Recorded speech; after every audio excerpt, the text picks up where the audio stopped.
Fernanda Santana e começa agora o Pod Costa, o podcast da Rádio Costa do Sol. Hoje o Pod Costa está recebendo os advogados Eloá Sebold e Pedro Canelas, que são os candidatos da chapa Renovação Democrática e estão concorrendo à eleição da OAB Araruama, 28ª subseção, que será realizada no próximo dia 25 de novembro. Sejam muito bem-vindos. Muito obrigada. Obrigado, Fernanda. Eu gostaria que vocês começassem explicando qual é a função da OAB e qual é o papel da OAB dentro dos municípios. Então, na verdade, a OAB ela é um órgão de classe, né, que acaba desempenhando um papel social muito forte e relevante, né, perante a sociedade. Porque a gente não vai só fazer a defesa do direito, né, daquele cliente nosso ali. Ali você vai fazer uma defesa geral, né, global. Então a gente vai analisar dentro da sociedade as demandas que nos chegam, situações que nos chegam diversas, e vamos tentar auxiliar a sociedade a criar mecanismos para resolver, muitas das vezes, um conflito. Como uma mudança, às vezes, de um valor abruptamente de um IPTU, entre outras questões. A OAB ela pode exercer esse seu papel social. E, além disso, conscientizar, informar, principalmente, né, e capacitar os seus membros, que isso é algo assim, que a gente busca muito, né, no nosso plano agora, nos nossos projetos. E como é feita essa questão dos membros? São advogados residentes na cidade? Os advogados residentes na cidade, eles são membros da OAB Araruama? Como funciona isso? Então, não necessariamente residente, tem que ser inscrito, né? A sua inscrição profissional tem que estar lotada ali. Então, ele pode morar em outro município, mas o seu domicílio perante a ordem é o que faz, né, ele estar apto para votar naquela subseção. Então, a gente tem vários colegas, né, espalhados, mas que nem todos estão inscritos aqui, mas os que estiverem vão votar no dia 25, claro, cumprindo os outros requisitos também. E com relação aos requisitos, como é que vai ser realizada essa eleição no dia 25? Fernanda, no dia 25 vão votar os advogados que estiverem adimplentes ou adimplentes que pagaram a anuidade, né, todas as anuidades, ou que estejam com parcelamento em dia. Porque tem advogados inscritos aqui em Araruama, deve ter quase uns 1.000. Só que quando a gente vai ver os adimplentes é muito menor e as pessoas às vezes não sabem disso. Ela inadimplente não consegue votar. Mas quem tem direito a votar são os advogados inscritos na OAB na subseção Araruama. É uma eleição assim, até desafiadora que a gente tem que, durante a campanha, engajar as pessoas a irem votar. Isso. Porque as pessoas estão muito afastadas da ordem. E ela não é obrigatória? Não, não é obrigatória, assim, em relação a ter uma consequência direta, não é.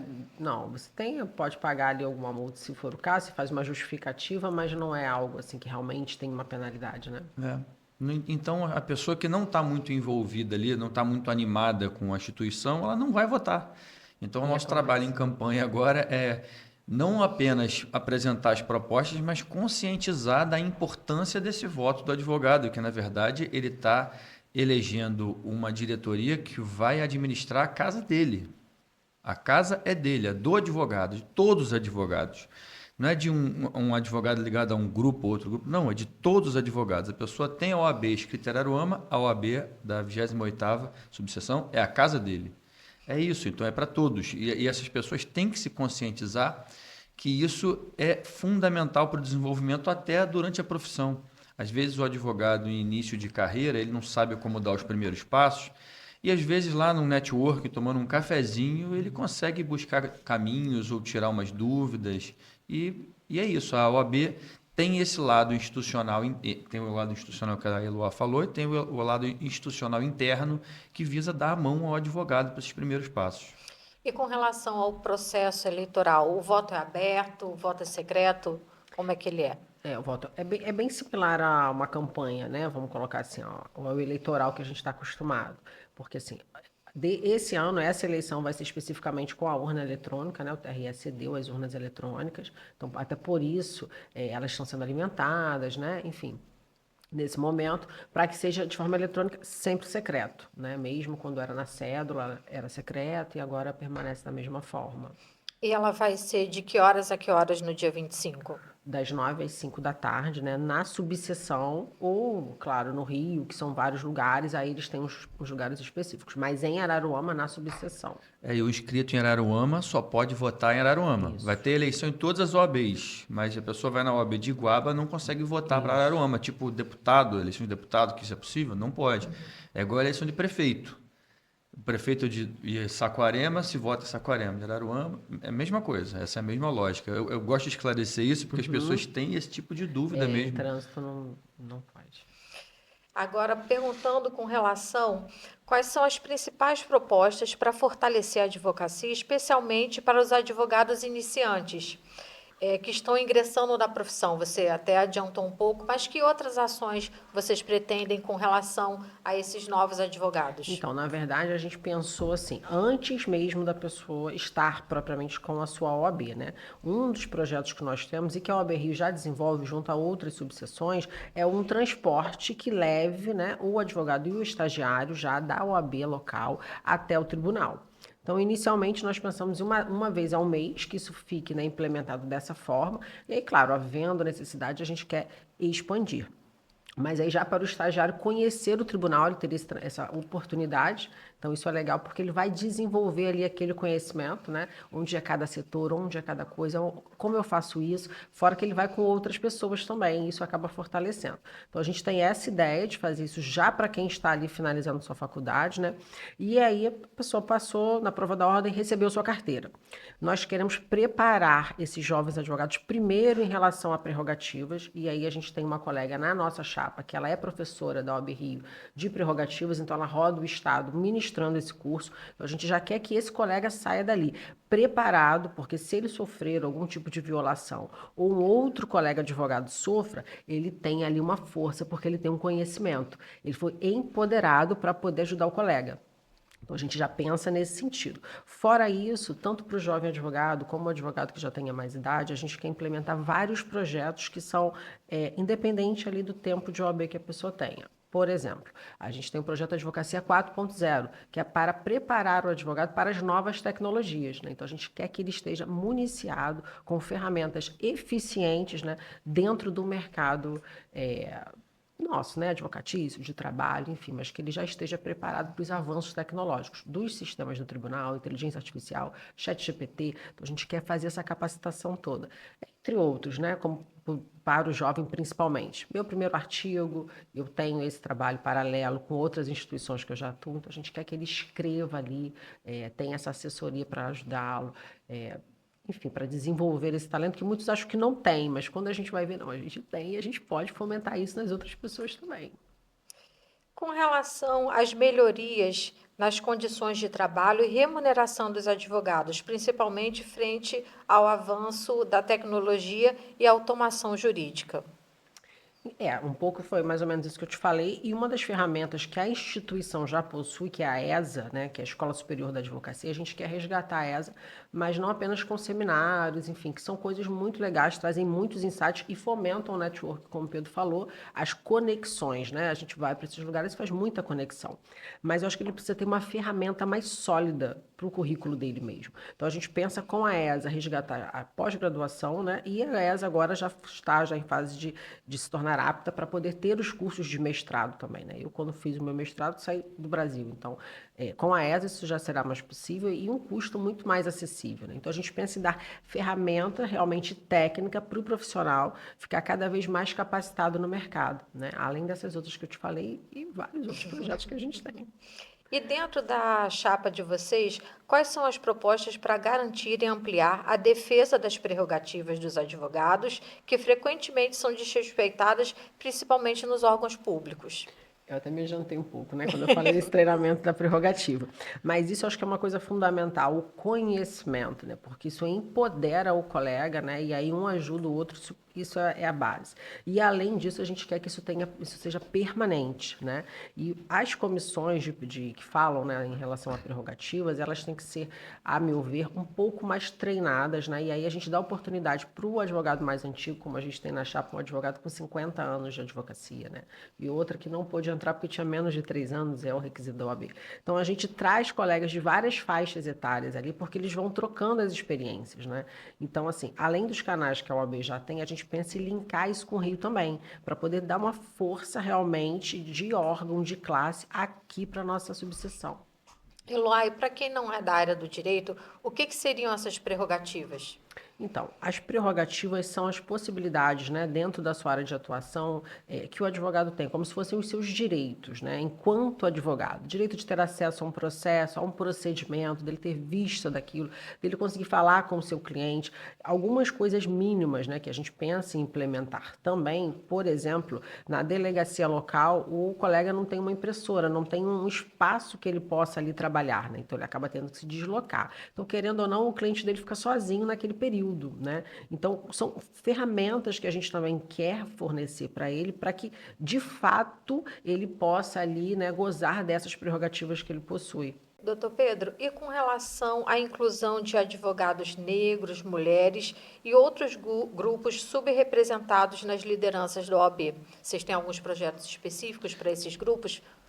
Isso já é uma exigência agora até para montar a chapa da OAB. Tem uma cota, tem uma paridade de homens e mulheres e tem a cota de negros, né?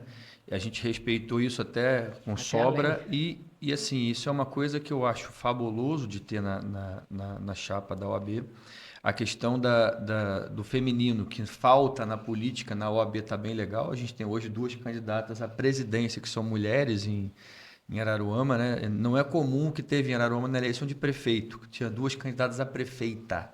No Brasil inteiro isso não é comum. Até, só a título de informação, 15% dos cargos ocupados, os cargos políticos no Brasil são ocupados por mulheres, mesmo as mulheres sendo 54% do Muito pouco eleitorado. ainda, né? Então, na OAB, isso a gente conseguiu equacionar na chapa. A chapa tem 50% de homens e 50% de mulheres. Então, já começa equilibrando por aí.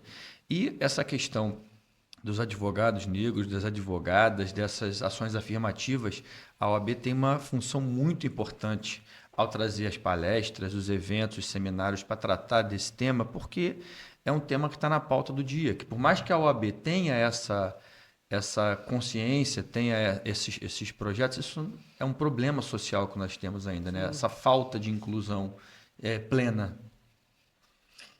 Doutor Eloá, como que vocês pretendem abordar as questões da transparência financeira na OAB e garantir que todos os advogados tenham acesso às informações claras sobre o uso das anuidades dentro da OAB Araruama? Então, assim, o gerenciamento da anuidade em si não são as subseções que fazem, é a seccional Rio que faz esse gerenciamento.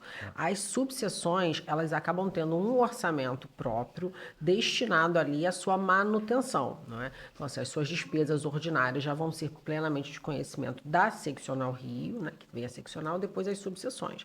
E, claro, as despesas flutuantes, os investimentos dependem de uma autorização, né, da subseção, da seccional para que possam ser feitas. Em relação à nossa, né, à nossa subseção, o que a gente quer implantar, né, que a gente observou que isso foi uma proposta anterior, né, da situação que não foi efetivada.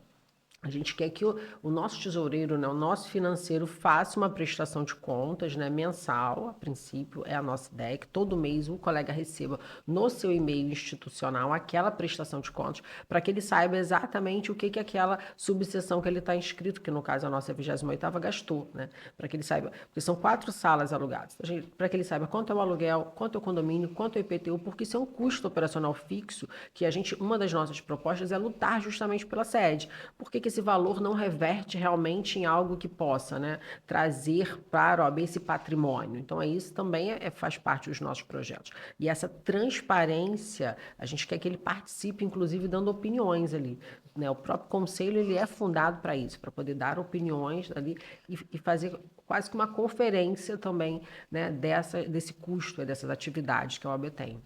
E falando dentro ainda dessa questão financeira, não sei se seria com a OAB Araruama, com relação a esses membros que estão inadimplentes ou que estão inativos? Vocês têm algum projeto para trazer essas pessoas? Nós não, assim, a subseção em si, ela não vai ter uma autonomia, né? Não tem uma autonomia institucional para nós fazermos esse tipo de coisa. Quem determina é a seccional. Então, ela que vai determinar o tempo de parcelamento, isso tudo são condições que ela disponibiliza. Mas, por exemplo, é possível que o colega faça o seu parcelamento por boleto e também pelo cartão de crédito. Não é? Ele pode optar ali a forma que ele vai fazer o pagamento, mas nós não temos como a gente em si fazer, né, aquela cobrança. Doutor Pedro, com relação de que forma a chapa de vocês pretende fortalecer o papel da OAB na defesa do Estado de Direito e dos direitos humanos, em um contexto tão polarizado que a gente vive, político e social? Perfeita pergunta, Fernanda. Sobre a questão do Estado Democrático de Direito, especialmente, isso é um tema caro para a gente tem falado sobre isso até desde os nossos primeiros vídeos da internet, que a existência da nossa chapa já é um fortalecimento da democracia, porque Araruama já vem há 4 anos com há 4 mandatos com a mesma presidente, há 12 anos. Caso haja uma nova vitória, são 15 anos. Isso, para nós, não é democrático. A gente acha que isso é contrário ao Estado de Direito, mas tem muita gente, Eloá, que não sabe por que a OAB permite isso. E tem uma explicação, eu fui atrás, sou meio curioso com essas coisas. Por que é proibido? Por que não é proibido, melhor dizendo? Porque, na verdade, tem alguns municípios, tem algumas subseções onde só se tem uma chapa inscrita, às vezes não tem mais gente interessada.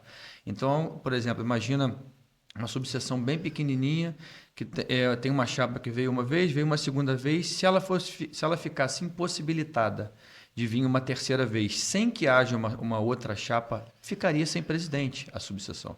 Então, o motivo de não ser proibido como o nosso modelo do Estado Democrático de Direito, de uma reeleição apenas, é esse. Essa é a explicação. Porém, para que haja uma oxigenação, é absolutamente necessário que novas ideias transitem por dentro da OAB. Porque não vamos nos enganar, não é porque vai na urna e vota que é democrático. Você não vai me dizer que a Rússia é democrática, porque não é, só é no papel. A Rússia só é democrática no papel. Cuba tem eleição.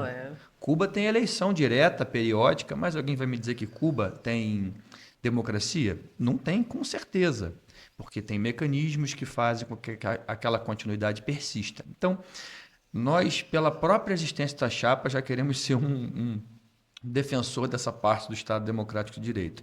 Quanto à atuação institucional, eu acho que a gente precisa demais fomentar nos advogados, especialmente, que não têm uma formação muito sólida em direitos humanos, sobre convenções de direitos humanos, esses atos, esses documentos internacionais de direito que muitas pessoas não fazem ideia da importância dele, porque a faculdade acaba passando batido. A OAB pode ser um canal importante de difusão dessas informações e é fundamental, porque, sobretudo, o advogado também é um operador dos direitos humanos, né?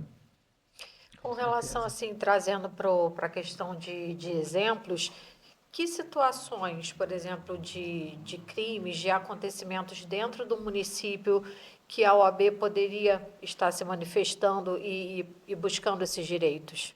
Em que situações? Diversos, né? Por exemplo, a OAB ela já tem, né, uma possibilidade de nomear ali um membro para os conselhos municipais, né? Então ali ela já vai atuar propriamente construindo, né, políticas públicas, né, na defesa mesmo da sociedade. Então isso aí já é em si um viés que ela faz essa defesa, né, olhando as estatísticas, contribuindo, dando opiniões, fiscalizando para onde está indo aquele orçamento, né, até as próprias multas que o PROCON aplica, para onde vai esse valor, se vai para o fundo correto que tem que ir. Então, isso já são, né, situações que a própria OAB pode estar atuando.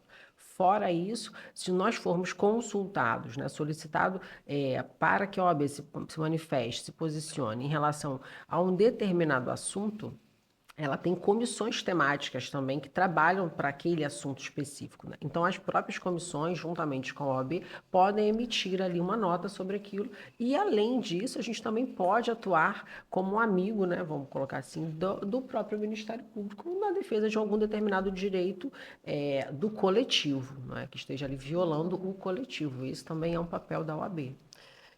Com relação a essas comissões, quais são as comissões que existem hoje na OAB? Vocês pretendem ampliar, trazer outras? Assim, na verdade, a gente não consegue nem propriamente ter acesso a todas essas informações, porque como é uma informação mais institucional e nós somos uma oposição, são informações que acabam ficando muito ao âmbito institucional. Mas a ideia é o seguinte, que cada área do direito tem a sua comissão, para que justamente se torne mais plural possível e que as pessoas possam ali contribuir. Eu vou até te dar um exemplo. Eu faço parte de uma comissão no OAB Rio, né? Ali eu sou vice-presidente, e nessa comissão nós aceitamos colaboradores. Porque a gente entende, a nossa comissão é de gestão de propriedades urbanas. Então a gente entende que dentro dessa gestão eu vou ter um administrador, é um não advogado. E eu vou ter muitas das vezes um corretor de imóveis, um engenheiro, um arquiteto, porque às vezes tem que fazer uma vistoria técnica para poder apresentar um laudo técnico. Então esses profissionais, eles nos ajudam a chegar a um parecer sobre aquele determinado assunto, né? Então as comissões servem também para isso. E a nossa ideia, a nível de ampliação, é mapear o que existe, né? E aí sim, entender o que falta colocar ali e ampliar essa possibilidade para que outras pessoas da própria sociedade venham estar ali conosco. Porque aí eu faço network indiretamente também para o colega advogado. Não existe um engessamento também. É possível se criar uma comissão de inteligência artificial. É possível. Porque a ideia das comissões é ser um fórum de discussão.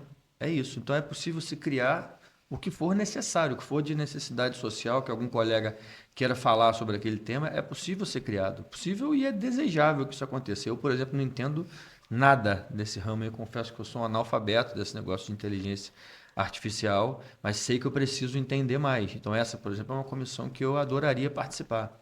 Isso aí, a ideia é isso aí, é a gente reunir pessoas, né, não só advogados, mas que possam contribuir ali com aquela formação, porque automaticamente eu estou levando a voz, né, nós estaremos levando a voz dos colegas advogados dentro de outros segmentos, e a ideia também é isso, é fomentar o network para ele, realizar o papel social, o papel institucional, mas abrir portas para que ele também possa cada vez se colocar mais no mercado de trabalho. E falando com relação a essa questão do papel social, quais medidas a chapa de vocês pretende propor para facilitar o acesso à justiça, tanto para os advogados quanto para a população em geral, especialmente em regiões com menos recursos? Então, um dos nossos projetos é fazer justamente a ponte entre órgãos, né? Então, por exemplo, se chegar alguém para o atendimento, o colega ali, advogado, ele não tem uma obrigação de patrocinar o processo, não é? As comissões são para fazer a informação, o primeiro atendimento, e aí poder fazer, às vezes, um encaminhamento mais assertivo entre os órgãos, né? Então, isso é um papel social. Então, se eu preciso encaminhar uma pessoa para a Defensoria Pública, eu tenho que ter uma porta ali para onde eu vou encaminhar especificamente. Se eu vou encaminhar, se há uma situação de violência contra a criança ou adolescente, eu posso encaminhar para o Conselho Tutelar, eu posso encaminhar para o Ministério Público. Ou a gente pode ter alguém que também acompanha fazer um registro de ocorrência. Então, esse é um papel social também que a OAB tem, que a gente pretende auxiliar as pessoas a terem, né? Hoje em dia, a OAB ela faz esse atendimento à população, já existe? Vocês pretendem implementar, ampliar? Então, o que a gente vê, assim, que existe, não nesse formato que eu te falei, mas que existe, de certa forma, é através da OAB Mulher. A gente vê até algumas ações sendo implementadas através da OAB Mulher, né? Como por exemplo, tem a parte mais lúdica, né? A parte mais do lazer, como você fazer reuniões, né? Você fomentar piqueniques e tudo. Tem as palestras que trazem uma conscientização, mas a gente pensa assim, quando a gente olha para as ações, o que isso mudou na vida daquelas pessoas que foram atendidas, né? Porque não é só fazer uma ação para ter uma mídia que está trabalhando. A nossa visão é mudar a vida das pessoas de alguma forma, impactar positivamente, né? Então a gente pensa assim, vamos mapear o que está sendo feito, né? E aí eu acho mais efetivo. Se eu tenho uma pessoa que eu consigo efetivamente dar a ela, né, uma dignidade no atendimento, eu acho que eu fiz aí o papel muito maior do que se eu fosse só para a internet divulgar que aconteceu um evento, por exemplo, né? Então, e claro, os eventos de conscientização, que são tradicionais, né? Como a gente tem Outubro Rosa, né? O Novembro Azul, isso tudo a gente quer manter na grade, porque isso aí é o papel institucional de levar informação. E, claro, toda vez que um colega se coloca levando a informação, ele também se mostra para o mundo. Doutor Pedro, e com relação a suporte financeiro, psicológico, de saúde para esses advogados que são membros e estão enfrentando alguma dificuldade na carreira? Eu não sei se a gente tem a abertura, por exemplo, para fazer um suporte financeiro, mas a questão do suporte psicológico, de um acolhimento, é uma função institucional da subseção. Sim, A subseção, às vezes tem um advogado que está ali passando fome, existe essa realidade de advogado receber cesta básica. cesta básica. Isso aconteceu muito na pandemia, né? Sim, Desculpa te cortar. Na pandemia eu consegui visualizar um pouco mais, e é uma coisa assim, que ela vem de cima para baixo, porque como a subseção não tem uma verba específica, né, carimbada para esse tipo de coisa, os projetos vêm da Seccional Rio e a gente executa, né? Doutora Eloá, qual é a sua visão sobre o papel da OAB no diálogo com o judiciário para resolver questões que impactam na advocacia, como morosidade de processos, falta de transparência? Então, eu sou super entusiasta, né, da extrajudicialização, que são aqueles procedimentos que a gente realiza fora judiciário, justamente porque eu gosto muito do diálogo. Eu acho que você parte dali, é do ser humano, né, dialogar, ser político e fazer boas relações, né? Então, o que que a gente pensa? Irmos primeiro ao judiciário, fazermos essa ponte, entendermos também o que aquele juiz entende sobre esse cenário, né, para a gente poder, aí como instituição, tentar de alguma forma ali nos conectarmos com esse judiciário para a gente poder fazer esse mapeamento e, claro, situações atípicas, como nós tivemos em Iguaba, né, que houve ali realmente um afastamento de uma magistrada. Aí o próprio órgão corregedor vai fazer essa, né, essa análise, mas é uma análise técnica. Não dá para chegar e dizer que o juiz A ou que o juiz B não está efetivamente cumprindo. A gente precisa de dados técnicos e estatísticos, né, sobre a produtividade. sobre esse ponto, a gente sabe, a relação institucional OAB, Judiciário de Araruama, é altamente deteriorada. Isso é público, todo mundo sabe disso, tem anos, e isso precisa acabar. Um dos objetivos da nossa chapa é restabelecer esse diálogo, porque ninguém ganha com isso. Não é ponto positivo ter esticar uma corda disso, isso é uma guerra que ninguém ganha com isso. Muito pelo contrário, acaba que cria um distanciamento, vai criando uma má vontade cada vez maior de todos os magistrados, não é só de um. Porque existe um corporativismo, isso é normal, isso é sempre assim. Existe ali, passa-se a ter uma visão, pô, a OAB tem essa posição assim, com o magistrado tal. Isso gera um mal-estar geral. Uma das nossas propostas, que não deveria nem ser proposta, deveria ser o básico, é restabelecer isso. Isso precisa acabar. Essa relação, a relação cordial, não tem que ser amigo, não é isso, mas a relação cordial, a relação relação de bom trato, ela precisa ser restabelecida, é a base de tudo. Eu não conheço, eu advogo não muitos anos, eu advogo há 14 anos, eu não conheço um caso de um magistrado com advogado que o advogado tenha se dado melhor. Sempre o problema que causa é para o advogado. Em todos os lugares que eu vejo que alguém briga com o juiz, ou ministro, ou desembargador, o problema sempre dá para o advogado. Sempre. Então, não pode existir esse tipo de problema. Isso tem que ser finalizado.